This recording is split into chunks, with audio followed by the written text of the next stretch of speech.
ꯊꯥꯕꯜ ꯃꯉꯥꯜ ꯃꯥꯕꯨ ꯌꯦꯡꯅꯤꯡꯂꯕꯁꯨ ꯑꯔꯣꯏꯕ ꯍꯥꯏꯕ ꯑꯗꯨ ꯂꯩꯔꯝꯕꯅ ꯑꯍꯤꯡꯒꯤ ꯃꯇꯝ ꯃꯥꯁꯨ ꯂꯣꯏꯈꯤꯕꯅꯤ ꯑꯁꯨꯝꯅ ꯑꯗꯨꯝ ꯃꯊꯪꯒꯤ ꯅꯨꯃꯤꯠ ꯉꯥꯏꯗꯨꯅ ꯃꯊꯪꯒꯤ ꯄꯨꯡꯐꯝ ꯌꯦꯡꯗꯨꯅ ꯉꯁꯤꯗꯤ ꯊꯣꯛꯂꯛꯀꯗ꯭ꯔꯥ ꯍꯌꯦꯡꯅ ꯀꯝꯗꯧꯕ ꯍꯪꯆꯤꯠꯇꯤ ꯐꯪꯒꯗ꯭ꯔꯥ ꯃꯥꯕꯨ ꯌꯦꯡꯖꯕꯗꯣ ꯉꯥꯏꯖꯈꯤꯕꯗꯣ ꯃꯍꯥꯛꯅꯅꯤ ꯊꯥꯕꯜ ꯃꯉꯥꯜ ꯃꯍꯥꯛꯄꯨ ꯈꯪꯍꯧꯗꯕ ꯁꯥꯐꯨ ꯑꯃꯗꯒꯤ ꯊꯥꯕꯜ ꯃꯉꯥꯜ ꯃꯥꯕꯨꯁꯨ ꯃꯤꯔꯥꯏꯒꯦ ꯈꯜꯂꯨꯔꯦ ꯉꯝꯒꯗ꯭ꯔꯥ ꯈꯜꯂꯤ ꯉꯝꯗꯤ ꯉꯝꯈꯤꯗꯦ ꯃꯤꯔꯥꯏꯕ ꯑꯀꯤꯕ ꯐꯥꯎꯈꯤꯕꯅꯤ ꯃꯥꯕꯨ ꯎꯖꯕ ꯐꯪꯂꯔꯣꯏ ꯍꯥꯏꯗꯨꯅ ꯃꯤꯄꯥꯏꯔꯤꯕꯅꯤ ꯉꯁꯤꯁꯨ ꯂꯥꯟꯅ ꯂꯧꯈꯤꯗ꯭ꯔꯥ ꯃꯍꯥꯛꯄꯨ ꯃꯤꯀꯨꯞ ꯈꯨꯗꯤꯡ ꯅꯨꯃꯤꯠ ꯈꯨꯗꯤꯡ ꯅꯥꯏꯇꯣꯝ ꯑꯣꯏꯅ ꯂꯩꯕ ꯃꯤꯀꯨꯞꯇ ꯃꯥꯕꯨꯇ ꯅꯤꯡꯁꯤꯡꯈꯤꯕꯅꯤ ꯃꯥꯒꯤ ꯑꯄꯪꯕꯤ ꯁꯥꯎꯒꯟꯕꯤ ꯑꯣꯏꯅ ꯆꯥꯎꯕꯤ ꯅꯤꯡꯉꯥꯏ ꯍꯩꯕꯤꯗꯣ ꯃꯥꯕꯨ ꯇꯔꯥꯏꯅ ꯏꯟꯊꯣꯛꯄꯤꯗꯣ ꯅꯨꯡꯁꯤ ꯈꯪꯗꯕꯤ ꯃꯤꯅꯨꯡꯁꯤ ꯆꯥꯎꯕꯤꯗꯣ ꯍꯛꯆꯥꯡꯒꯤꯅ ꯊꯋꯥꯏ ꯑꯣꯏꯕꯤꯗꯣ ꯊꯃꯣꯏꯒꯤꯅ ꯄꯨꯝꯅꯃꯛ ꯑꯣꯏꯔꯤꯕꯤꯗꯣ ꯅꯨꯡꯁꯤꯕꯤ ꯂꯝꯂꯥꯟꯕꯤꯗꯣ ꯃꯥꯒꯤ ꯄꯨꯟꯁꯤꯅ ꯈꯨꯗꯣꯡꯊꯤꯕ ꯊꯣꯛꯀꯗ꯭ꯔꯥ ꯆꯤꯡꯅꯔꯨꯕꯅ ꯊꯃꯣꯏꯒꯤꯅ ꯃꯄꯨ ꯂꯝꯂꯥꯟꯕꯤ ꯃꯍꯥꯛꯄꯨ ꯊꯥꯗꯣꯛꯂꯝꯕꯅꯤ ꯃꯗꯣꯝ ꯆꯠꯆꯔꯣ ꯍꯥꯏꯗꯨꯅ ꯑꯗꯨꯕꯨ ꯄꯨꯝꯅꯃꯛ ꯁꯥꯐꯔꯕ ꯃꯇꯝꯁꯤꯗꯗꯤ ꯅꯤꯡꯁꯤꯡꯂꯛꯏ ꯃꯥꯒꯤ ꯁꯥꯎꯒꯟꯕꯤꯗꯣ ꯌꯥꯏꯈꯣꯝꯕꯤꯒꯤ ꯅꯝꯕꯔꯗꯤ ꯆꯤꯟꯐꯥ ꯄꯨꯕꯅꯤ ꯑꯗꯨꯅ ꯃꯥꯒꯤ ꯑꯅꯧꯕ ꯂꯧꯕ ꯅꯝꯕꯔ ꯑꯗꯨꯗꯒꯤ ꯃꯦꯁꯦꯖ ꯑꯃ ꯁꯥꯡꯇꯛ ꯇꯦꯟꯇꯛ ꯇꯧꯅ ꯊꯥꯈꯤꯕꯅꯤ ꯑꯁꯨꯝꯅ ꯂꯝꯗꯝ ꯇꯥꯝꯅ ꯂꯩꯍꯧꯔꯕꯤ ꯅꯨꯡꯁꯤꯠ ꯆꯤꯡꯂꯧꯗꯣ ꯃꯅꯤꯡꯕꯅ ꯉꯥꯎꯔꯤ ꯄꯥꯈꯪ ꯊꯃꯣꯏꯅ ꯀꯩꯗꯧꯉꯩ ꯂꯦꯞꯂꯒꯅꯤ ꯃꯤꯃꯥꯡꯗ ꯅꯪꯒꯤ ꯅꯨꯡꯁꯤ ꯁꯛꯇꯝꯗꯣ ꯑꯩꯒꯤꯅ ꯅꯨꯡꯁꯤꯕꯤ ꯃꯤꯒꯤꯅ ꯂꯝꯂꯥꯟꯕꯤ ꯊꯃꯣꯏ ꯍꯨꯔꯥꯟꯕꯤ ꯑꯩꯒꯤ ꯊꯋꯥꯏ ꯂꯝꯍꯦꯟꯕꯤ ꯃꯅꯤꯡꯗꯁꯨ ꯂꯞꯁꯥꯏꯟ ꯑꯃꯒ ꯊꯦꯠꯆꯤꯟꯈꯤ ꯃꯗꯨ ꯌꯦꯡꯂꯒ ꯃꯣꯃꯣ ꯅꯣꯛꯆꯩ ꯈꯨꯗꯛꯇ ꯁꯤꯟꯁꯠ ꯇꯧꯈꯤꯕꯗꯨꯗꯁꯨ ꯃꯁꯥ ꯈꯔ ꯂꯦꯡꯗꯨꯅ ꯃꯨꯟꯅ ꯌꯦꯡꯉꯤ ꯉꯥꯏꯍꯥꯛ ꯂꯩꯈ꯭ꯔꯒ ꯇꯥꯏꯄꯤꯡ ꯂꯩꯈꯤꯕꯗꯨ ꯎꯔꯛꯄꯗ ꯍꯦꯟꯅ ꯃꯃꯤꯠ ꯀꯨꯞꯇ ꯃꯣꯕꯥꯏꯜ ꯁꯀ꯭ꯔꯤꯟꯗ ꯃꯤꯠꯐꯝ ꯊꯝꯈꯤ ꯁꯦꯀꯦꯟ ꯈꯔꯒꯤ ꯃꯇꯨꯡ ꯃꯦꯁꯦꯖ ꯑꯃ ꯄꯥꯏꯁꯤꯜꯂꯛꯏ ꯀꯅꯥꯅꯣ ꯃꯣꯃꯣꯟ ꯍꯦꯟꯅ ꯅꯣꯛꯈꯤ ꯂꯝꯉꯥꯟꯕ ꯃꯥꯁꯨ ꯔꯤꯄ꯭ꯂꯥꯏ ꯄꯤ ꯑꯩꯅꯤ ꯈꯪꯗ꯭ꯔꯕꯣ ꯑꯩ ꯍꯥꯏꯗꯤ ꯌꯥꯝ ꯊꯨꯅ ꯀꯥꯎꯏꯅ ꯀꯩꯅꯣ ꯅꯪ ꯀꯅꯥꯅꯣ ꯃꯦꯁꯦꯖꯁꯦ ꯑꯣꯟꯅꯕ ꯃꯥꯜꯂꯤ ꯅꯝꯕꯔꯗꯣ ꯆꯦꯛ ꯑꯝꯇ ꯇꯧꯕꯤꯌꯨꯕ ꯑꯣ ꯒꯣꯗ ꯅꯪꯁꯦ ꯑꯗꯨꯃꯥꯏꯅꯁꯨ ꯕꯤꯕꯥꯔꯗꯒ ꯋꯥ ꯍꯥꯏꯕ ꯍꯩꯕ꯭ꯔꯥ ꯑꯟꯕꯤꯂꯤꯚꯦꯕꯜ ꯅꯪ ꯀꯅꯥꯅꯣ ꯁꯦꯡꯅ ꯈꯨꯝꯃꯨ ꯅꯠꯇ꯭ꯔꯗꯤ ꯀꯌꯥ ꯅꯥꯇꯩ ꯆꯥꯟꯅꯔꯔꯣꯏ ꯅꯕꯨꯡꯗ ꯇꯥꯛꯑꯒ ꯐꯣꯟꯒꯦ ꯍꯥꯏꯔꯣ ꯅꯠꯇ꯭ꯔꯒꯅ ꯕꯣꯏꯐ꯭ꯔꯦꯟꯗꯒ ꯇꯥꯛꯑꯒ ꯐꯣꯟꯒꯦ ꯈꯜꯂꯤꯔꯕ ꯑꯩꯕꯨ ꯍꯥꯏꯌꯨ ꯍꯥꯏꯔꯗꯤ ꯉꯝꯃꯣꯏꯀꯣ ꯑꯩꯕꯨ ꯐꯨꯕ ꯁꯨꯛꯉꯝꯍꯦꯛ ꯉꯝꯃꯣꯏ ꯅꯪꯁꯦ ꯀꯅꯥꯅꯣ ꯑꯗꯨꯗ ꯍꯥꯏꯌꯨ ꯅꯣꯏ ꯐ꯭ꯌꯨꯆꯔ ꯇꯥꯃꯣꯆꯥ ꯑꯣꯏꯔꯝꯃꯗꯤ ꯀꯩꯗꯧꯅꯤ ꯅꯪꯕꯨ ꯀꯅꯥꯅꯣ ꯉꯥꯎꯕ꯭ꯔꯥ ꯅꯁꯛ ꯅꯃꯤꯡ ꯇꯥꯛꯄꯗ ꯅꯪꯕꯨ ꯁꯦꯜꯗ ꯇꯤꯡꯕ꯭ꯔꯥ ꯑꯔꯣꯏꯕ ꯑꯣꯏꯅ ꯍꯥꯏꯔꯤꯁꯤꯅꯤ ꯅꯠꯇ꯭ꯔꯗꯤ ꯕ꯭ꯂꯣꯛ ꯄꯤꯅꯤ ꯑꯩꯕꯨ ꯈꯪꯗ꯭ꯔꯕꯣ ꯁꯣ ꯁꯦꯠ ꯆꯤꯟꯊꯤꯕꯤ ꯅꯨꯡꯁꯤꯕꯤ ꯂꯝꯉꯥꯟꯕꯅ ꯃꯐꯝꯗ ꯁꯤꯟꯅꯔꯝꯕ ꯁꯤꯝ ꯑꯗꯨ ꯃꯥꯒꯤ ꯃꯣꯕꯥꯏꯜꯗꯨꯗ ꯍꯥꯞꯆꯤꯜꯂꯕ ꯃꯇꯨꯡ ꯌꯦꯡꯂꯛꯏ ꯒꯦꯂꯔꯤ ꯍꯥꯟꯅ ꯆꯪꯉꯤ ꯐꯣꯇꯣ 20 ꯐꯥꯗꯦ ꯌꯥꯎꯔꯝꯕ ꯃꯔꯛ ꯑꯗꯨꯗ ꯌꯥꯎꯔꯝꯃꯤ ꯑꯗꯨꯉꯩ ꯂꯝꯉꯥꯟꯕꯒ ꯄꯨꯟꯅ ꯅꯝꯃꯤꯟꯅꯈꯤꯕ ꯁꯦꯜꯐꯤ ꯑꯗꯨꯒꯤ ꯃꯃꯤꯗꯣ ꯐꯣꯇꯣꯗꯨ ꯌꯦꯡꯗꯨꯅ ꯃꯣꯕꯥꯏꯜ ꯁꯀ꯭ꯔꯤꯟꯗ ꯃꯈꯨꯠꯇꯣ ꯇꯞꯅ ꯅꯥꯟꯖꯩ ꯃꯥꯅ ꯒꯥꯔꯤꯒꯤ ꯁꯤꯠꯇ ꯉꯥꯊꯗꯨꯅ ꯇꯨꯝꯕꯒꯤ ꯐꯣꯇꯣꯁꯨ ꯌꯥꯎꯔꯝꯃꯤ ꯒꯥꯔꯤ ꯃꯄꯥꯟꯒꯤ ꯊꯣꯡꯅꯥꯎ ꯃꯌꯥꯗ ꯂꯦꯞꯇꯨꯅ ꯄꯤꯁꯨꯝ ꯈꯖꯤꯛ ꯁꯨꯛꯆꯤꯟꯅꯕꯒꯤ ꯃꯃꯤꯁꯨ ꯌꯥꯎꯔꯝꯃꯤ ꯐꯣꯇꯣꯗꯨꯅ ꯒꯥꯔꯤ ꯃꯅꯨꯡꯗꯒꯤ ꯅꯝꯈꯤꯕꯅꯤ ꯃꯁꯥ ꯈꯪꯍꯟꯗ ꯂꯣꯟꯅ ꯅꯝꯈꯤꯕ ꯐꯣꯇꯣꯅꯤ ꯑꯗꯨꯗꯒꯤ ꯄꯤꯅꯠꯀꯤ ꯐꯣꯇꯣ ꯕ꯭ꯔꯦꯁꯂꯦꯠꯀꯤ ꯐꯣꯇꯣ ꯃꯥꯒꯤ ꯑꯣꯏꯕ ꯃꯥꯒ ꯃꯔꯤ ꯂꯩꯅꯕ ꯐꯣꯇꯣ ꯈꯛꯇꯃꯛꯅꯤ ꯌꯥꯎꯔꯝꯂꯤꯕꯗꯣ ꯊꯥꯖꯔꯨꯗ ꯃꯥꯅ ꯀꯣꯂꯦꯖ ꯀꯥꯔꯤꯉꯩ ꯃꯇꯝꯒꯤ ꯐꯣꯇꯣ ꯑꯃꯁꯨ ꯌꯥꯎꯗꯨꯅ ꯂꯩꯔꯝꯂꯦ ꯅꯣꯡꯃ ꯂꯝꯉꯥꯟꯕꯅ ꯏꯍꯥꯟ ꯍꯥꯟꯅ ꯎꯈꯤꯕ ꯑꯍꯜ ꯑꯃꯕꯨ ꯃꯥꯅ ꯁꯥꯇꯤꯟ ꯇꯨꯞꯃꯤꯟꯅꯗꯨꯅ ꯆꯠꯈꯤꯕꯗꯨꯒꯤ ꯃꯃꯤꯅꯤ ꯑꯗꯨꯗꯒꯤ ꯒꯥꯔꯗꯦꯟ ꯑꯃꯗ ꯅꯣꯡꯂꯦꯟꯒ ꯃꯥꯒꯅ ꯗꯦꯠ ꯆꯠꯄꯒꯤ ꯐꯝꯃꯤꯟꯅꯗꯨꯅ ꯑꯆꯥꯄꯣꯠ ꯆꯥꯃꯤꯟꯅꯔꯤꯉꯩꯒꯤ ꯃꯃꯤ ꯑꯃꯁꯨ ꯌꯥꯎꯔꯝꯃꯤ ꯃꯤꯀꯨꯞ ꯑꯗꯨꯗ ꯈꯪꯂꯤ ꯂꯝꯉꯥꯟꯕꯅ ꯃꯥꯕꯨ ꯍꯥꯟꯅꯅ ꯈꯪꯂꯝꯂꯦ ꯃꯥꯕꯨ ꯁꯦꯟꯅꯔꯝꯂꯦ ꯍꯥꯏꯕ ꯀꯌꯥꯝ ꯁꯥꯡꯕ ꯇꯦꯟꯕ ꯍꯥꯏꯕꯗꯨꯃꯗꯤ ꯈꯪꯕ ꯉꯝꯗ꯭ꯔꯦ ꯑꯍꯥꯟꯕꯗ ꯂꯝꯉꯥꯟꯕꯅ ꯚꯤꯗꯤꯑꯣ ꯅꯝꯕꯗ ꯊꯦꯡꯅꯈꯤꯕ ꯑꯅꯤꯁꯨꯕꯗꯅ ꯈꯣꯡꯖꯣꯝꯗ ꯅꯣꯡꯂꯦꯟꯕꯨ ꯊꯤꯕ ꯆꯠꯈꯤꯕꯗ ꯊꯦꯡꯅꯔꯛꯄ ꯑꯃꯨꯛꯁꯨ ꯂꯝꯉꯥꯟꯕꯒꯤ ꯃꯃꯥꯡꯗ ꯀꯞꯈꯤꯕ ꯂꯝꯉꯥꯟꯕꯅ ꯃꯥꯕꯨ ꯊꯦꯡꯕꯤꯔꯛꯄ ꯕ꯭ꯔꯦꯁꯂꯦꯠ ꯊꯤꯟꯕ ꯂꯥꯛꯄꯗ ꯔꯦꯁꯇꯨꯔꯦꯟꯗ ꯀꯣꯐꯤ ꯊꯛꯃꯤꯟꯅꯈꯤꯕ ꯃꯇꯨꯡ ꯇꯥꯔꯛꯄꯗꯅ ꯂꯝꯉꯥꯟꯕꯒꯤ ꯅꯨꯡꯁꯤꯅꯤꯡꯉꯥꯏ ꯂꯝꯉꯥꯟꯕꯅ ꯃꯥꯕꯨ ꯐꯥꯗꯨꯅ ꯅꯝꯗꯨꯅ ꯄꯨꯔꯨꯔꯕ ꯑꯗꯨꯗꯒꯤ ꯃꯁꯥ ꯇꯥꯛꯂꯝꯗ ꯐꯣꯇꯣ ꯀꯥꯞꯈꯤꯕ ꯃꯥꯕꯨ ꯐꯣꯇꯣꯗꯨ ꯁꯤꯖꯤꯟꯅꯗꯨꯅ ꯕ꯭ꯂꯦꯛꯃꯦꯜ ꯇꯧꯗꯨꯅ ꯄꯨꯊꯣꯔꯛꯄ ꯑꯗꯨꯗ ꯃꯥꯅꯁꯨ ꯀꯔꯤꯁꯨ ꯍꯥꯏꯕ ꯉꯝꯈꯤꯗꯕ ꯍꯟꯖꯤꯟ ꯍꯟꯖꯤꯟꯁꯨ ꯕ꯭ꯂꯦꯛꯃꯦꯜ ꯇꯧꯕꯤꯈꯤꯕꯅꯤ ꯃꯥꯕꯨ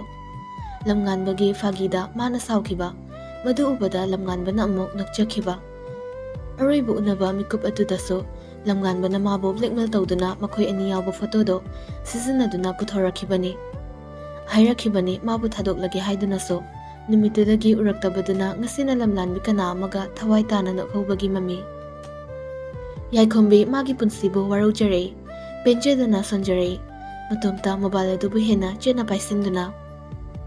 Ngasiso mo kana amugi chirol bu thazana thamoida hablori. Karige magi masak hanana mangjona khangalamdabanu.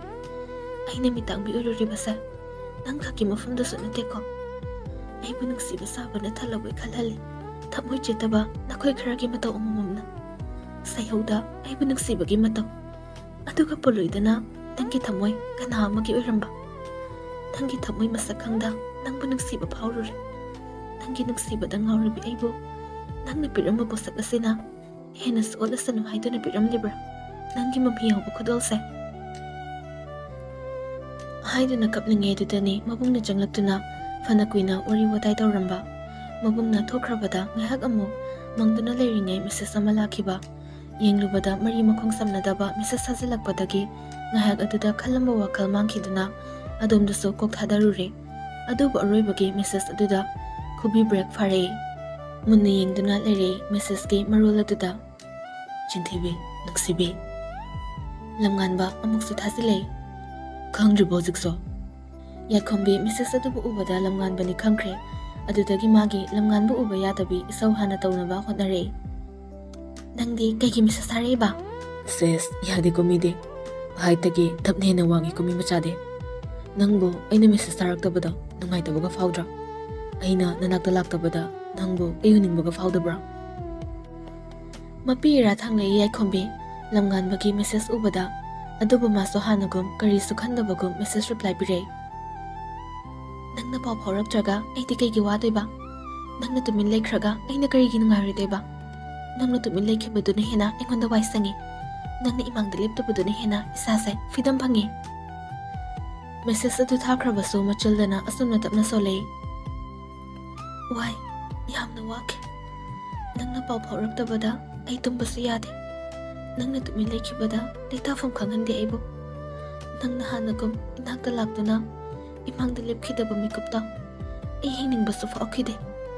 Nangi fagibuba wahida aina mipaiba pokhibaduna su hena pamlakhiba mikupsu oikhe. Nangna lamlanbi kanaga thawai tana nokminakhiba uraga ai leitafam khangkhide. Nangi minokpasu aina manghaningkhide.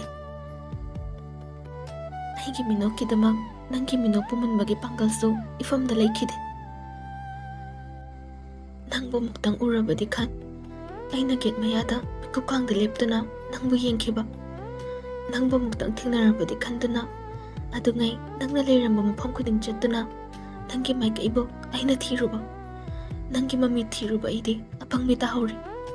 Nangbu urabasu namangda leptuna nang kadaida leiri aibu wahaliba kariginu haiduna haijabagi thawna aingondasu yaude. Nangi warina aibu sumkhibani. Nangbu minungsibibani khatluba poloidada khangli minungsi oiramchu. Nafamda thamliba aigi nungsibu oiramle nangdi. Adumna leiringai lamnganbagi kol lae Yaikhombi ngahak leiraga paikhatle. Asomdagi lamnganbana tapna haire. Asingbagi nangboi ningsingdabrane. Aina nanaktagi lapkhiba mikupta nang nungaina leikhibra. Thawai tana nokhibra. Aibu mikup amata ningsingkhidabra. Aibu laina kauthopa ngamkhibra. Yaikhombi khumlaktre lamnganba tapna imon monthana nungsina kauri handakte. Thoi. Yaikhombi ki khonjal khazikta Yaikhombi kaple khanglei aduna hena tapthana haire. Nangbo aini yamna wahalabra. Yaikhombi handak mukti khumlei. Wahalle. Lamnganba nungaijadre manadi Yaikhombina mabu khazik nungsiba hore khanjakhibani. Adubu hena awaba pibire khankhre. Aduna masana masada warujare hujiktada. Ai soikre. Aigi wakhala lamle. Nangi na pawtarakta bakuibana ayangabu oikadabadagi nangona Mrs. Tarakbani. Aduga nangi na pawtagi khankhibani. Aina su khankhe. Nan naibu khazik khalamale haiduna. Adubu aigi ranba wakhal oiramle. Nangonda paw phawraba nangbu kapnaba nangbu wanaba nangonda hena hanagum ayatbu oina thoi. Ai soikre. Thoi tabro. Thai. Tamna kumnakpani makhasu tare nupi magi chinbaldagi ꯊꯃꯣꯏꯒꯤ ꯑꯁꯦꯡꯕ ꯄꯥꯎꯗꯝꯗꯣ ꯉꯁꯤꯗꯤ ꯑꯄꯟꯕꯁꯨ ꯊꯝꯈꯤꯗ꯭ꯔꯦ꯫ ꯅꯪꯕꯨ ꯈꯟꯕꯅ, ꯅꯪꯕꯨ ꯅꯤꯡꯁꯤꯡꯕꯅ, ꯅꯪꯒꯤ ꯅꯨꯡꯁꯤꯕꯗ ꯉꯥꯎꯗꯨꯅ ꯑꯩ ꯂꯩꯇꯥꯐꯝ ꯈꯪꯍꯟꯈꯤꯗꯕꯅꯤ꯫ ꯑꯗꯨꯛ ꯐꯖꯕ, ꯑꯗꯨꯛ ꯏꯪꯕ ꯑꯍꯤꯡꯒꯤ ꯊꯥꯕꯜ ꯃꯉꯥꯜ ꯃꯥꯅꯁꯨ ꯅꯪꯒꯤ ꯅꯄꯥꯎꯕꯨ ꯄꯨꯔꯛꯀꯗ꯭ꯔꯥ ꯈꯟꯗꯨꯅ ꯉꯥꯏꯖꯈꯤꯕꯗꯨꯁꯨ ꯑꯩꯅꯤ꯫ ꯊꯥꯕꯜ ꯃꯉꯥꯜ ꯃꯔꯛꯇ ꯊꯋꯥꯟꯃꯤꯆꯥꯛ ꯃꯍꯥꯛꯁꯨ ꯅꯪꯒꯤ ꯅꯄꯥꯎꯕꯨ ꯄꯨꯔꯛꯀꯗ꯭ꯔꯥ ꯈꯟ ꯌꯦꯡꯈꯤꯕꯗꯨꯁꯨ ꯑꯩꯅꯤ꯫ ꯏꯪ ꯂꯥꯎꯕ ꯅꯤꯡꯊꯝꯒꯤ ꯎꯂꯦꯟ ꯃꯍꯥꯛꯅ ꯀꯥꯂꯦꯟꯗꯒꯤ ꯍꯦꯟꯅ ꯁꯥꯕ ꯃꯩꯁꯥ ꯑꯣꯜꯂꯕ ꯊꯃꯣꯏꯕꯨ ꯈꯔ ꯃꯤꯡꯍꯟꯒꯅꯤ ꯎꯄꯥꯏ ꯊꯤꯈꯤꯕꯗꯨꯁꯨ ꯑꯩꯅꯤ꯫ ꯅꯪꯒꯤ ꯃꯥꯏꯀꯩꯕꯨ ꯌꯦꯡꯖꯈꯤꯕꯗꯨꯁꯨ ꯑꯩꯅꯤ꯫ ꯍꯟꯗꯛꯀꯤ ꯋꯥꯍꯩ ꯈꯔꯗꯨꯗ ꯂꯝꯉꯥꯟꯕ ꯉꯥꯎꯈ꯭ꯔꯦ꯫ ꯃꯥꯁꯨ ꯃꯄꯤ ꯇꯞꯅ ꯇꯥꯈꯤꯕ ꯈꯪꯍꯧꯗꯦ꯫ ꯌꯥꯏꯈꯣꯝꯕꯤꯅ ꯃꯈꯥ ꯇꯥꯔꯛꯄꯗꯁꯨ ꯇꯥꯔꯛꯏ꯫ ꯑꯗꯨꯕꯨ ꯑꯩꯒꯤ ꯑꯣꯏꯌꯨ ꯇꯝꯂꯝꯗ꯭ꯔꯕ ꯂꯝꯂꯥꯟꯕꯤ ꯀꯅꯥ ꯑꯃꯒꯤ ꯃꯄꯨ ꯅꯍꯥꯛꯁꯦ ꯑꯩꯅꯗꯤ ꯌꯥꯝꯅ ꯅꯨꯡꯁꯤꯔꯨꯔꯤ꯫ ꯂꯥꯜꯂꯤ, ꯑꯩꯁꯨ ꯌꯥꯝꯅ ꯂꯥꯜꯂꯤ꯫ ꯂꯝꯂꯥꯟꯕꯤ ꯀꯅꯥꯒꯤꯅꯤ ꯈꯪꯅ ꯈꯪꯅ ꯅꯪꯕꯨ ꯊꯃꯣꯏꯗ ꯍꯥꯞꯆꯤꯜꯂꯨꯕ ꯑꯩꯁꯨ ꯌꯥꯝꯅ ꯂꯥꯜꯂꯤ꯫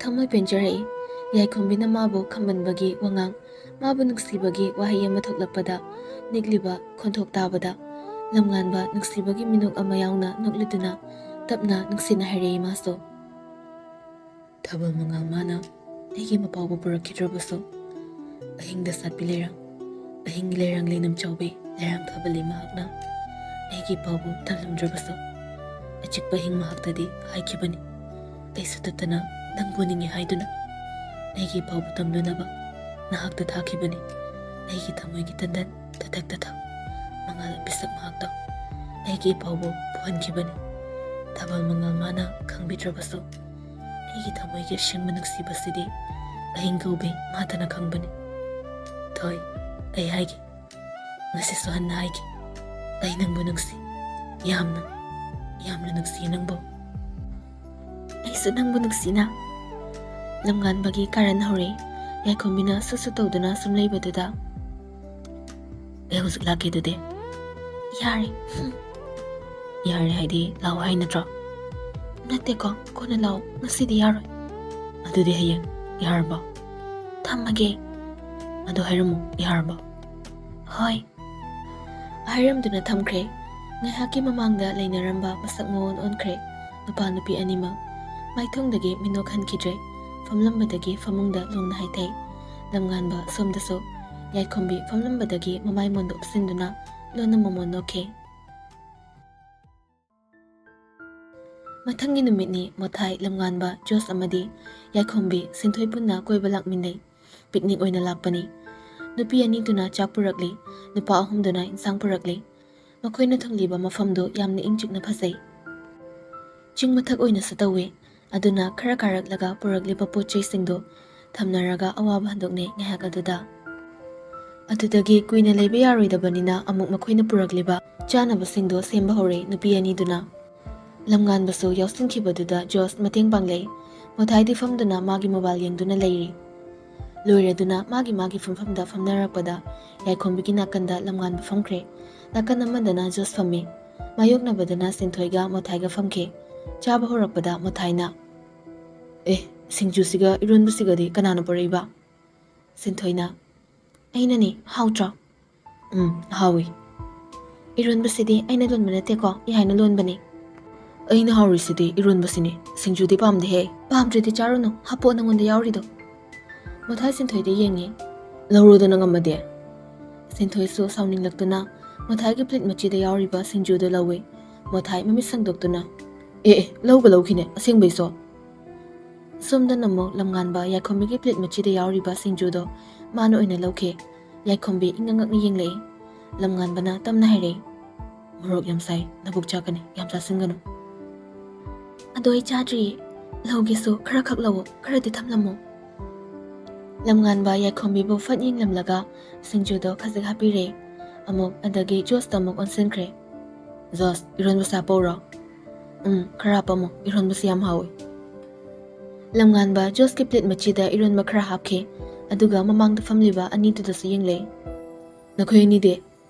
ꯃꯣꯊꯥꯏꯅ, ꯁꯤꯌꯥ, ꯅꯪ ꯅꯇꯨꯅ ꯏꯔꯣꯜꯂꯛꯄꯅꯤ ꯍꯥꯏꯕꯗꯨꯗ ꯃꯤ ꯑꯃꯠꯇ ꯄꯤꯖꯅꯤꯡꯗꯕ ꯌꯥꯝ ꯃꯥꯜꯂꯤ, ꯈꯔ ꯍꯥꯞꯄꯛꯑꯣ꯫ ꯆꯨꯝꯅ ꯍꯥꯞꯄꯛꯑꯣ ꯍꯥꯏꯔ ꯂꯣꯏꯔꯕꯁꯤꯗ ꯀꯣꯆꯤ ꯀꯣꯔꯥꯡꯗꯤꯕ ꯅꯨꯄꯤꯗꯧꯅ꯫ ꯅꯪ ꯃꯑꯣꯡꯗꯨꯗ ꯍꯥꯏꯕꯅꯤꯅꯦ, ꯍꯨꯏ ꯃꯃꯩ ꯃꯥꯟꯕ꯫ Sinthoi yari he nangso. Muthai tumin laikre lamnganba irunba yawa boldo manakta thangjinkibada Yaikhombi kirup yengduna haire. Aigisu khara hapo mi loina hapaga aigina hapakte. Nangdi chawruna morok sai nabuk chakani. Muthai Henjinna da sadraga loireko yam over sasilakano yengningde he. Adu hairakpadagi wa makha taba tandana baldo thangdorakle Yaikhombi mamangda Yaikhombi khara lauthaduna chaba horakpada lamnganbana mangonda yauriba yen matumdo Yaikhombi plate machida hapire. Yaikhombi tingak yengkhalakpada lamnganba mangak induna charo haibagum ingitore.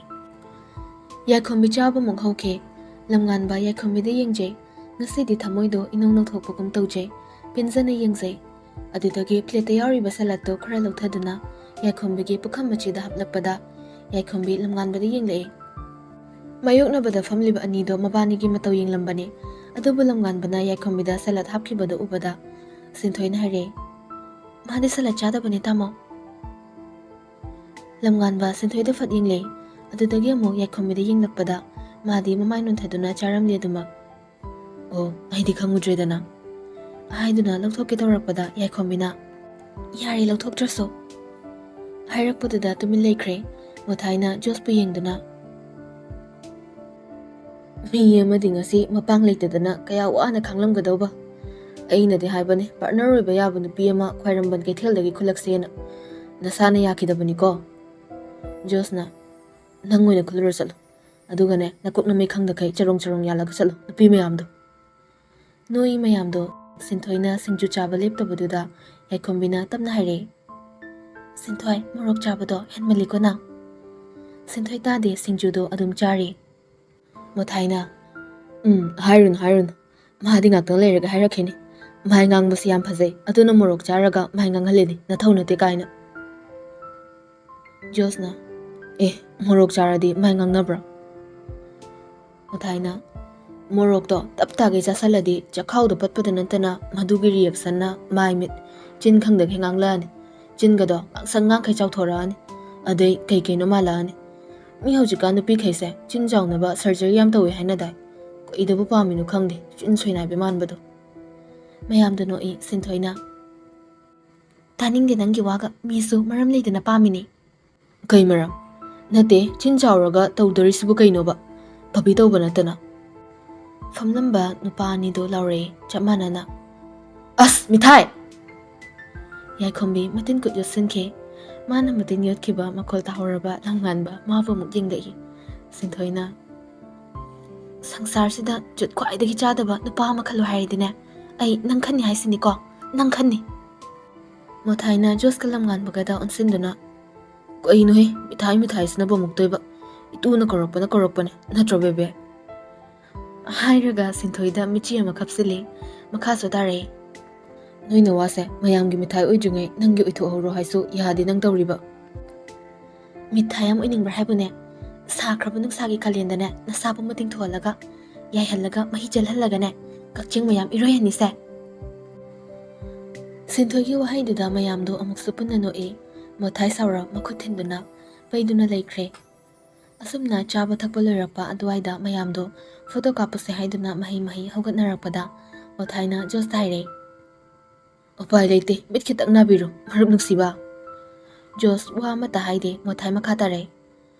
Oren massage tawbinida photo kapada khudang sidarso. Ngahak asumna harau nungaina loinaraba matung mayumda halakle. Gari ani purakpani Jos ka Muthai kana Sinthoi buthin bajatkre lamnganbana Yaikhombi buthilai. Thilakpagi lamida lamnganba nokmi gari thawi. Kaino ngasise nangwa kya ngangdi kaidore hainadraba. Yaikhombi khamlakti lamnganba mukso ngarangdi kanano engonda nungsiga yam haikhibaduba kaptanaga tawkhibaduba. Thoi mingaududa Yaikhombi lamnganbada yengdai lamnganbana aya khawraga khumdaba. Engondara nangoda natradi ai bhojik kanada khawraga wari sanadorige apangsidi. Ngehaga mukle aduga muk tamna kawre. Thoi handak mukti tamna khumle. Break khangfa fai aduga lamnganba mathabakta makhutna paisinduna. Ayo ꯑꯩ ꯀꯩꯅꯣꯝ ꯇꯧꯔꯤ ꯍꯥꯏꯗꯨꯅ ꯃꯆꯤꯜ ꯆꯤꯡꯈꯠꯇꯨꯅ ꯈꯥꯡꯈꯤ꯫ ꯌꯥꯏꯈꯣꯝꯕꯤ ꯄꯥꯈꯠꯅ ꯅꯥꯀꯟꯗ ꯐꯝꯂꯝꯕꯗꯒꯤ ꯑꯣꯟꯁꯤꯜꯂꯛꯇꯨꯅ ꯀꯩꯗꯧꯔꯒꯦ? ꯀꯩꯗꯧꯔꯦ ꯍꯥꯏꯅꯣ? ꯊꯕꯥꯛꯁꯦ ꯅꯥꯏ ꯍꯥꯏꯔꯣ? ꯌꯥꯝ ꯋꯥꯅ ꯂꯝꯉꯥꯟꯕꯅ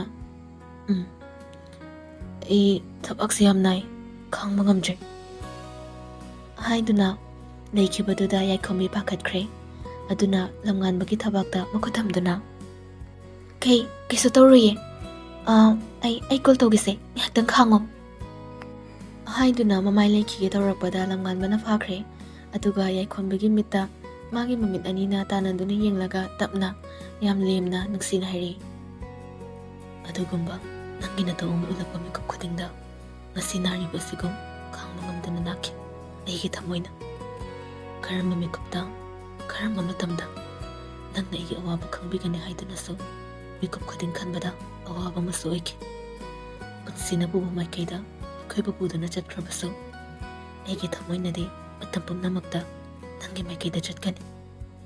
Every moment with you feels like a gentle sunrise, warm, calm, and perfect.